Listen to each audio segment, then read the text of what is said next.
fun. What is Josh?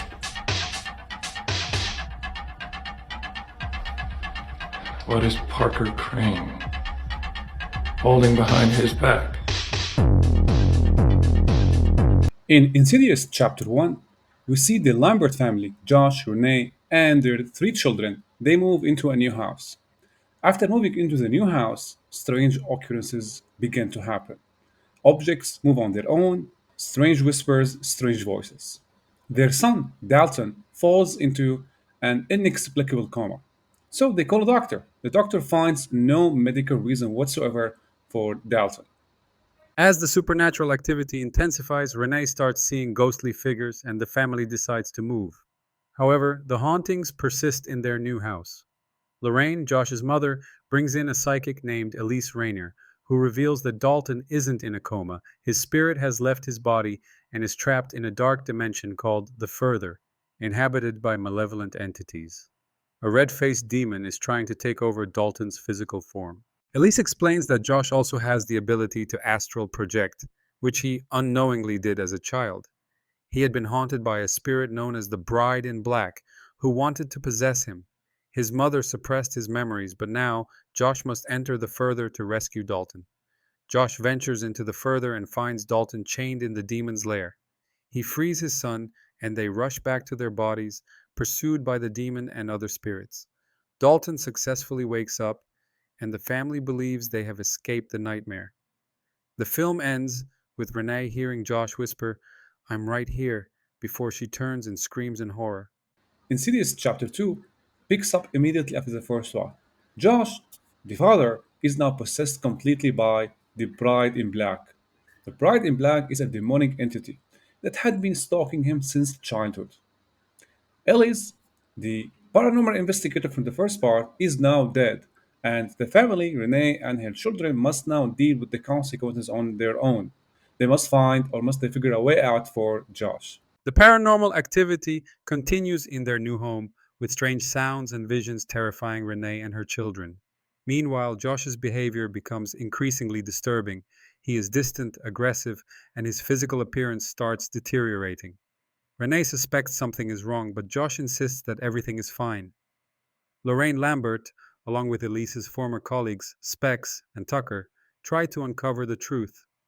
They learn that the Bride in Black was actually Parker Crane, a serial killer who was forced to dress as a woman by his abusive mother. Under her influence, Parker murdered numerous people, believing he was his mother's perfect daughter. His spirit is now inside Josh, trying to fully take over his body. At the end of the movie, in the Further, Josh finds Elise, who helps him confront Parker Crane's mother, the true source of Parker's evil. By defeating her, Parker loses his power over Josh's body. Meanwhile, in the real world, Dalton helps guide Josh's spirit back to his body, forcing Parker's spirit out. Insidious Chapter 3 is set a few years before Elise, the paranormal investigator, or if you want to call it the exorcist, helps the Lambert family. That's why Insidious Chapter 3 is considered as a prequel to the first two films.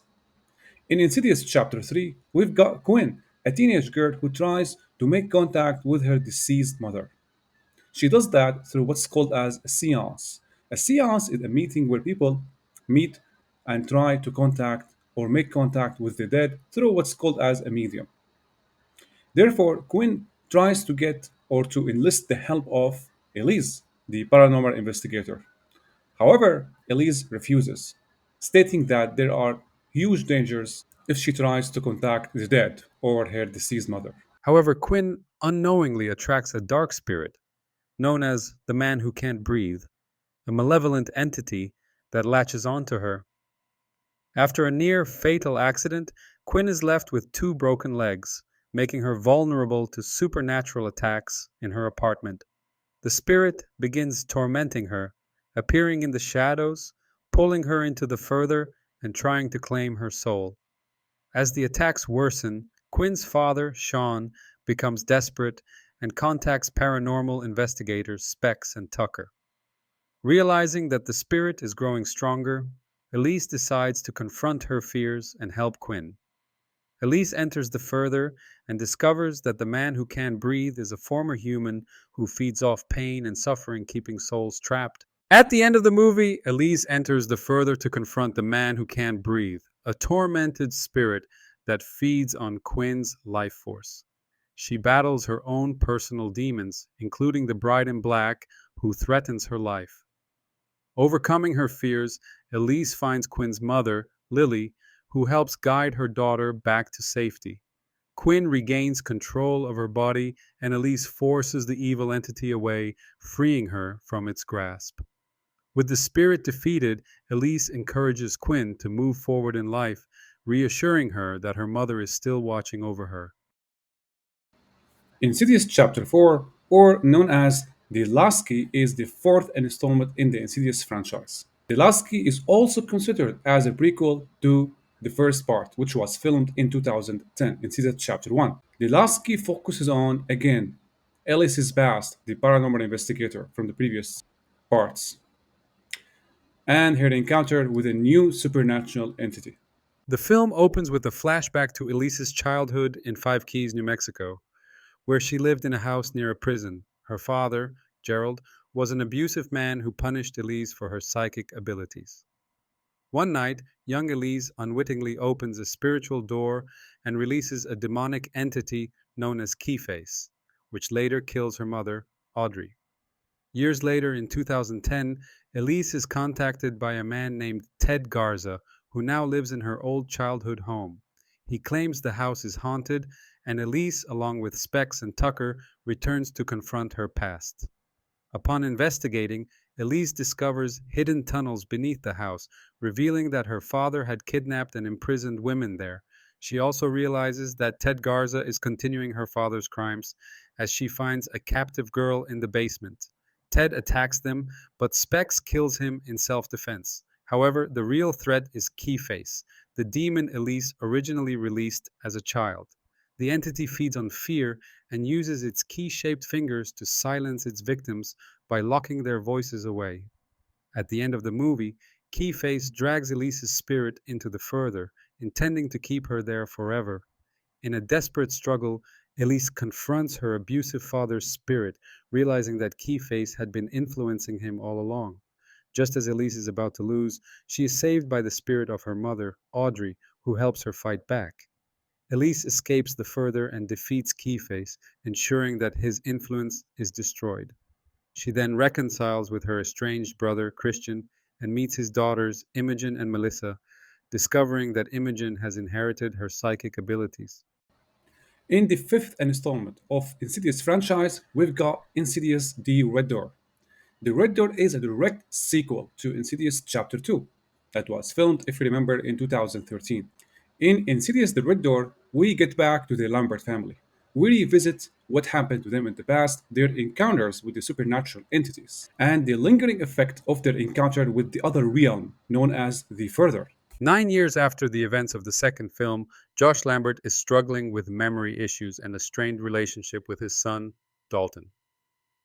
The family is coping with the recent death of Josh's mother, Lorraine. As Dalton heads off to college to study art, he begins to experience disturbing visions and unearths repressed memories of his childhood encounters with the Further. In his art class, Dalton draws a mysterious red door, triggering a series of supernatural events. Simultaneously, Josh starts experiencing haunting visions, including apparitions of his father, Ben Burton, who had a history of mental illness and died by suicide. As Dalton delves deeper into his art and subconscious, he inadvertently astral projects back into the Further, encountering the red-faced demon from his past. His roommate, Chris, witnesses these events and becomes involved in the ensuing chaos. Meanwhile, Josh discovers that his father also had the ability to astral project but was unaware, leading to his institutionalization and eventual suicide. Realizing that Dalton is in danger, Josh enters the Further to rescue his son. In the Further, Josh locates Dalton, who is trapped by the red-faced demon. They attempt to escape together, but are pursued by the demon.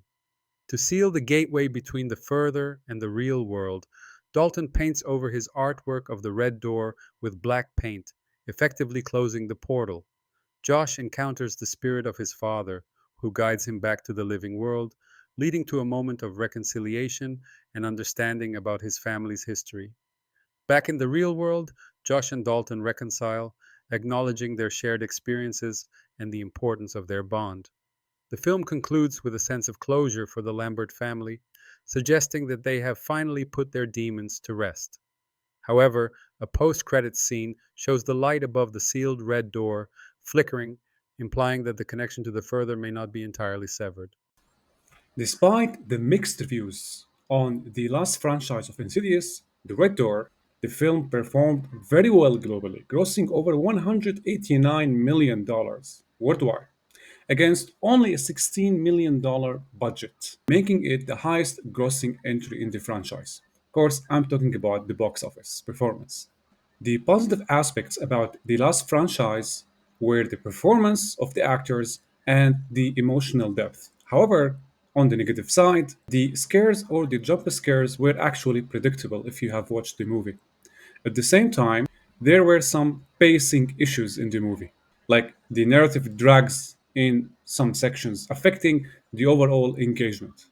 Some fans appreciated the continuation of the Lamberts family story. However, other fans have also pointed out that the film lacked the intensity and the originality of the previous installments.